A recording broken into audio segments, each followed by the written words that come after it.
A happy Monday, everybody, and welcome into the show. You're watching Philadelphia Eagles Now. Chase Sr. here with you. Hope all of you had a fantastic weekend and your weeks are off to a great start. Coming up here on the show, Philadelphia Eagles OTAs winners and losers over the last few days.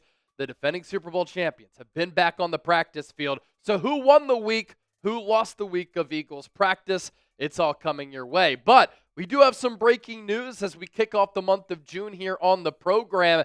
Saquon Barkley officially will be on the cover of Madden 26. We talked about the possibility a couple of weeks ago because we were hearing a lot of chatter that this cover could end up coming to fruition, and that's exactly what is happening here. Now, a lot of people will have the question, is the Madden curse real? A lot of people will have the reaction, oh no, this means that Saquon Barkley is going to be injured and have an injury-riddled 2025. Well, with my math, my count, there have been 15 Madden curses and 11 non-curses. But starting with Madden 18, there was a run of non-curses until Christian McCaffrey last year. McCaffrey didn't score a touchdown. He only played 4 games. He was dealing with bilateral Achilles tendonitis all year. Then he came back, didn't look the same. And then when he started to round into form, he injured his knee. And so there have been a lot of Madden curses throughout the history of this iconic video game. But if you're EA Sports, this was an easy decision to make. Saquon Barkley as an athlete, very marketable and popular. He had a historic year last year in which he broke the NFL record for the most rushing yards in a single season, regular season and playoffs combined. He was the Offensive Player of the Year, top 5 in MVP voting, had iconic play after iconic play, including the cover art for this particular video game, the legendary hurdle over that Jacksonville Jaguars defender. And you think about, too, how popular the Eagles are as an organization. They're a wagon, and they're marketable not just in every pocket of America, but they have become a worldwide brand, and of course, they're the defending Super Bowl champions. This is the 3rd time that an Eagles player will grace the cover of a video game. Donovan McNabb was on the cover of Madden 06. This was indeed a curse. This was after the Eagles lost to the Patriots in Super Bowl 39. He missed 8 games, and the Eagles went 6-10. It was a very disappointing season coming off that Super Bowl loss. Terrell Owens was on the last iteration of the ESPN video game. He was on the cover of ESPN 2K5. This was in the lead-up to his first season with the Philadelphia Eagles. I'm going to say this was not a curse. Now, T.O. put up incredible numbers, helped the Eagles get over the hump in advancing to the Super Bowl, and he was one of the most productive players in the NFL that year. Late in the year, dirty hit from Roy Williams of the Dallas Cowboys. That hit is now out low, kind of the horse collar tackle. He did break his ankle. But T.O. did come back in the Super Bowl, and he had an iconic performance with a couple of screws in his ankle. So with him having such a good year, I'm going to say that was not a curse. Saquon Barkley also in the process becomes the first Eagles offensive player in franchise history to join the Madden 99 club coming off the season that he had. And as we know, it was an unbelievable year. 16 games played. He sat out that final game. So that's what kept him from taking down Eric Dickerson's record for the most rushing yards in the regular season. He had an opportunity to do that with fewer carries, even with an extra game. But right from the jump, his debut against the Green Bay Packers in Brazil, he had the 3 touchdowns, a hat trick in his debut in an Eagles uniform. And remember how that game started? His first carry, he slipped. And then the rest of the year, splash play after splash play, huge performance after huge performance, led the NFL with carries, led the NFL in rushing yards, 345 totes, more than 2,000 yards on the ground. Also set the franchise record for most rushing yards in a single season, 5.8 yards per carry. He averaged 125.3 rushing yards per game. That, too, led the NFL. and he had 15 total touchdowns. And then in the NFL playoffs, he continued his dominant play against the Packers in the wild card round. Birds win 22-10, 25 carries, 119 yards, 4.8 yards per carry. Against the Rams, divisional round, Eagles hold on for that 28-22 victory, 26 carries for 205 touchdowns. Against Washington in the NFC Championship game, the Eagles scored 55 points. Saquon took it to the crib 60 yards on the first play from scrimmage, 15 carries for 118.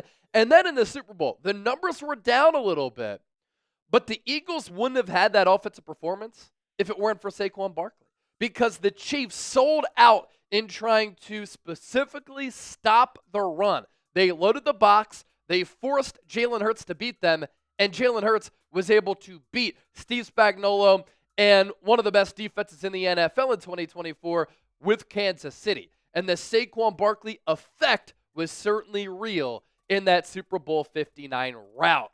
If you think that this Saquon Madden cover is dope, because it is, I want you to hit that thumbs up icon and like the video right now.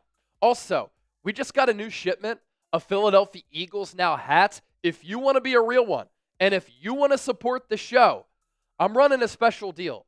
During the season, we were selling so many hats for $100 a piece. Now, I'm going to go 50% off. If you want an Eagles Now hat, Venmo me $50 at Chase_Senior. You see the username right here. You can also scan this QR code. And I'm going to throw in a couple of things too, in addition to this hat. It's fresh. I love the logo. You can support the birds, and you can support the channel. Support the movement here. I will give you an Eagles Now hat. We'll give you some Chat Sports swag, and I'm going to write you a letter. And I'm going to sign that for you.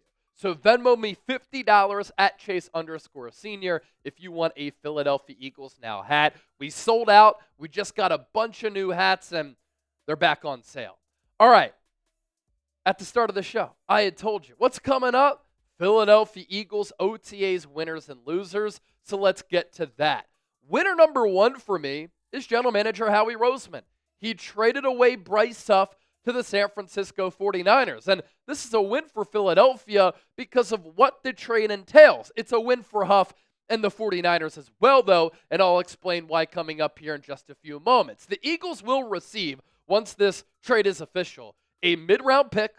They're going to save $2.4 million in 2025 cap space with the post-June 1 designations and the releases of Darius Slay and James Bradbury. That's even more cap space for Philadelphia. I think $5+ million. And the Eagles will save nearly $8 million in cash, and they're going to open up a roster spot in the process. And why I think this is a win-win-win for the Eagles, for Huff, and the 49ers.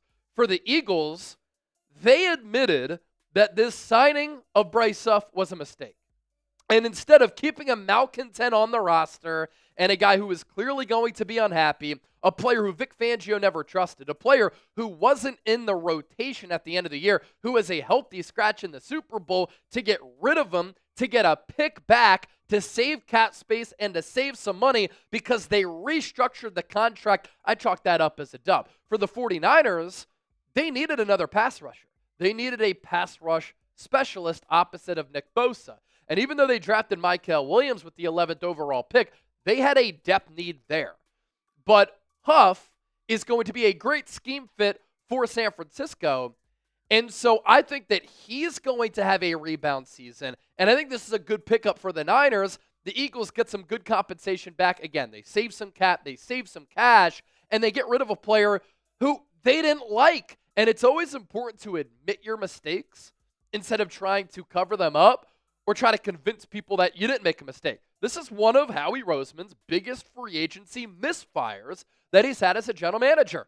But it's so crazy because it was a huge miss during the free agency cycle going into 2024 amidst so many hits.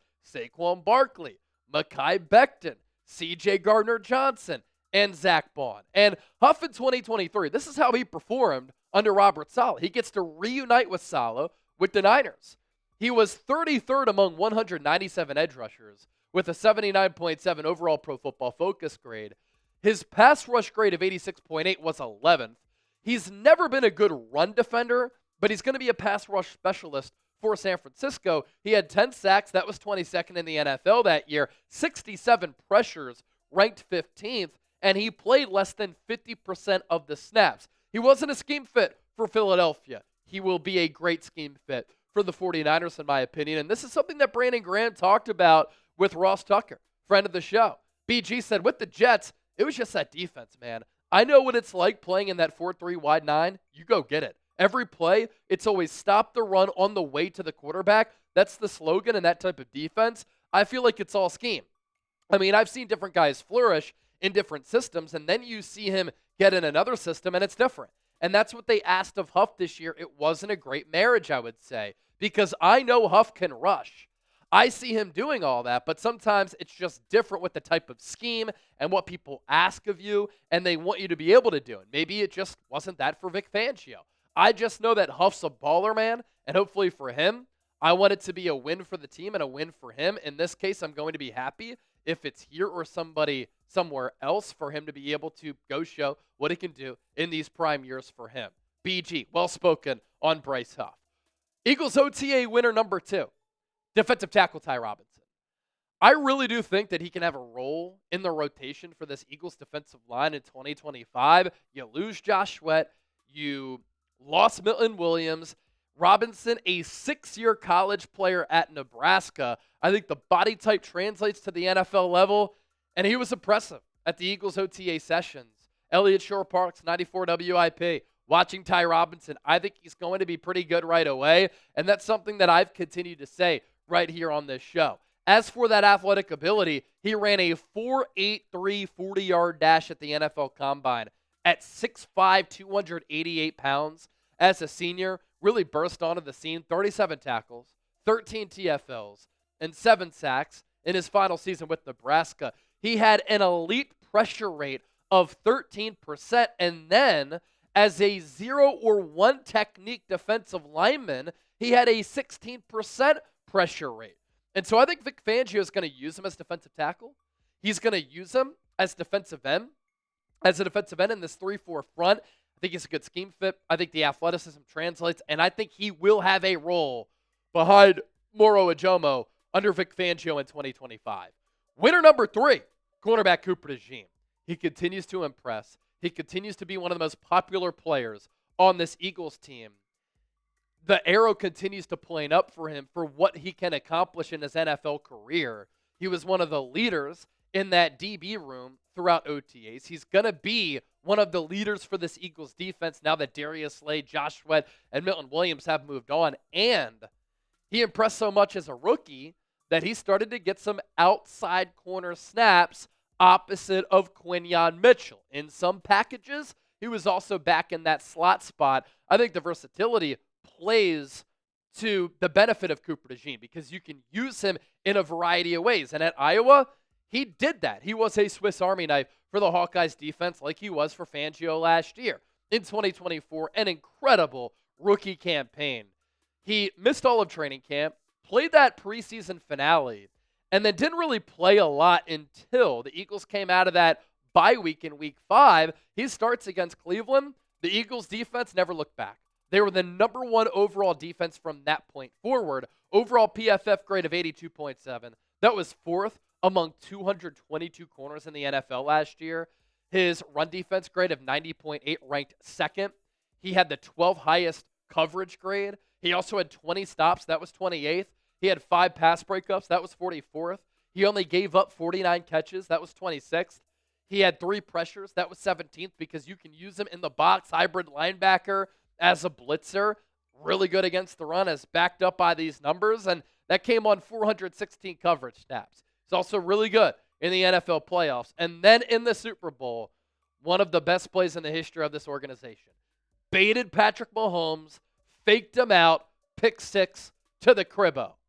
Winner number 4, quarterback Jalen Hurts. Look, he played his best football last year when the lights were the brightest, when the pressure cooker was on, and he balled out in the NFC Championship game and in the Super Bowl.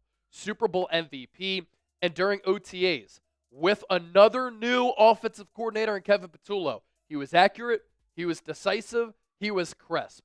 And I think this Eagles passing game needs to be a little bit more consistent. And I think this Eagles offense in 2025 might be a little bit more balanced. And if they can get more consistent play from Jalen Hurts throwing the football, I think this Eagles offense can continue to be one of the top units in the NFL. Winner number 5, running back Saquon Barkley. Kevin Patullo said, I'm amazed pretty much at how good he looks considering the workload that he had last year. He said that Saquon Barkley looks to be in midseason form. At that running back position, especially for a guy who's 28, sometimes you can lose it overnight. And sometimes these running backs are just cooked overnight. Saquon Barkley, though, who does have a little bit of an injury history, is looking really good at this portion of the offseason. That's a huge win. Catching the ball out of the backfield, beating the likes of Quinyon Mitchell in one-on-one drills, and then he was named the cover athlete of Madden 26. A dream come true for any football player who grew up playing that video game. Winner number 6, edge rusher Nolan Smith, back on the field after tearing his triceps in the Super Bowl, and with the Eagles trading away Bryce Huff. That's a vote of confidence from the front office and the coaching staff in Nolan Smith, who had a huge leap from year 1 to year 2, and it's a huge vote of confidence for second-year edge rusher Jalix Hunt. They are both big winners for me because it's become more solidified, something that we talked about a lot. They will be the starting edge rushers for this Eagles defense in 2025, and Smith took that huge leap last year, 1 sack to 6.5 sacks. Then he led all playoff defenders with 4 sacks in the playoffs and was incredible throughout that playoff run. A force in the Super Bowl. Jalix Hunt, talking about Super Bowl performances, he was great. And I expect him to have a really good year 2. Winner number 8, linebacker Nakobe Dean. It is very difficult to come off of that patellar tendon injury, but with what he said, what the Eagles have said, and the progress that he's making, he's coming along nicely, and he could be back on the field sooner as compared to later. This was him at a football camp over the weekend. Winner number 9, quarterback Tanner McKee. With the Eagles trading away Kenny Pickett, he is QB2. He's one of the top backup quarterbacks in the NFL. I think that he can be a legitimate starter in this league, and he looked awesome during OTAs. One of the highlights, a deep bomb to Darius Cooper. He was accurate. He was decisive. That's what we've come to see out of Tanner McKee, who is such an underrated player. Other notable OTA performers, Adoree Jackson getting some first-team reps at outside corner, mixing in there with Kelee Ringo. That is going to be a very intriguing training camp battle. Lewis Cine, a former first-round pick out of Georgia by the Minnesota Vikings, getting some first-team reps at the safety spot. Andrew Makuba, all the talk is that he's a little bit small. He looked big at OTAs. Darius Cooper, undrafted free agent out of Tarleton State. He's one of the top FCS wide receivers last year. Put up great production. He's a freak athlete. And he had that long touchdown pass from Tanner McKee. And then Terrace Marshall had a pretty good OTA session, former second-round pick. It hasn't worked out for him in his NFL career, but with a quality organization, with an opportunity to win that wide receiver 4 battle, he has been taking advantage and making the most of his opportunities. These Eagles Super Bowl hats, by the way, on sale, just $18 if you use that link down below, chatsports.com/Super Bowl hat. There are kids hats available and adult hats available, both on sale. Just make sure you figure out if it says youth or adult. So, chatsports.com/Super Bowl hat. We'll put that link down below in the show notes and attached to the pinned comment of today's Philadelphia Eagles. Now, loser number 1 is cornerback Kelee Ringo, because I was kind of anticipating the Eagles were going to say, Kelee Ringo, the job is yours. Darius Slay is with the Pittsburgh Steelers. We moved up to take you on day 3 of the draft a few years ago. You have first-round talent. You're over 6 feet, over 200 pounds. You run a sub-4.4, 40-yard dash. You're long. You're physical. You can run. The traits are there. The Eagles have been very complimentary of Kelee Ringo, but he's going to have to earn it. And the job is not going to be handed to him. I love that. because I think when you have to earn it, that is great because it means that there is a healthy competition within your organization, and the Eagles aren't just going to give jobs to people. And coming off a Super Bowl, sometimes that mentality changes. It doesn't for Philadelphia. That is the standard. So I like how the Eagles are going about this, but Kelee Ringo is going to have to earn it, and he's going to have to beat out Adoree Jackson, who's been in the league since 2017 as a former first-round pick, and he's been a really productive player. Eli Ricks also getting mixed in for some first-team outside corner snaps, and then obviously, as I mentioned, Cooper Dejean getting a look there as well. Loser number 2, quarterback Kyle McCord. He was QB4 during Eagles OTAs. Dorian Thompson-Robinson was QB3. So the depth chart right now, Jalen Hurts, QB1. Tanner McKee, QB2. DTR, QB3. Kyle McCord, QB4. Now, I think big picture, it's probably smartest to give Kyle McCord some snaps. I think that down the road, he can become a high-level backup and a really good spot starter. In fact, I've said this a lot on the show. He was one of my favorite quarterback prospects in this draft class, one of the most accurate quarterbacks last year, one of the most productive. I like his size, his toughness, his arm strength, his ability to process. But right now, he's going to have to duke it out with DTR, and he wasn't able to get many reps during OTAs. It's not a knock on Kyle McCord, but he could use those reps for his development. Loser number 3, Eagles first-round pick linebacker Jihaad Campbell. Did not participate in OTAs. I'm not ripping Campbell. It's always good to err on the side of caution with young players who you really like and covet who are coming off injuries. I have him as a loser because it's so important for rookies to learn the defense, to learn the speed and physicality of the NFL game, to get those valuable practice reps in. That's a physical thing, and that's a mental thing. And so with Jihaad Campbell not being able to get those with an opportunity to perhaps start alongside Zach Bond, that's a loss for him. Because of that Nakobe Dean injury, we're not sure who's going to start alongside Zach Bond.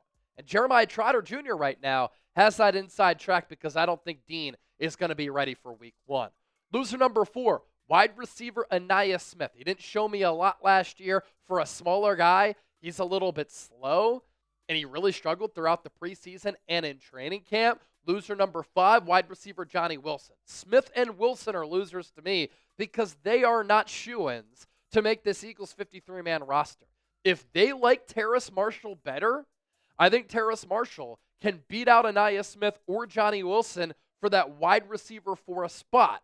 It's going to become a numbers game, I think, in training camp and in the preseason. So for Smith, a little bit slow. For Wilson, plays so much smaller than his size at 6'6", 6'7", and Terrace Marshall is a player with pedigree. He was on that 2019 LSU team, one of the top wide receiver options for Joe Burrow. Started off with Carolina. That's a dumpster fire of an organization. Now that he's with the team, with stability and a foundation, with really good wide receivers ahead of him, he's impressing during Eagles OTAs. Maybe he's finally rounding into form a little bit. So that is going to also be a good training camp and preseason battle. Who are your biggest Eagles OTAs winners and losers? Show me that you know ball. Share your opinions with me down in the comment section right now. Don't forget to subscribe. And as always, thanks for watching the show.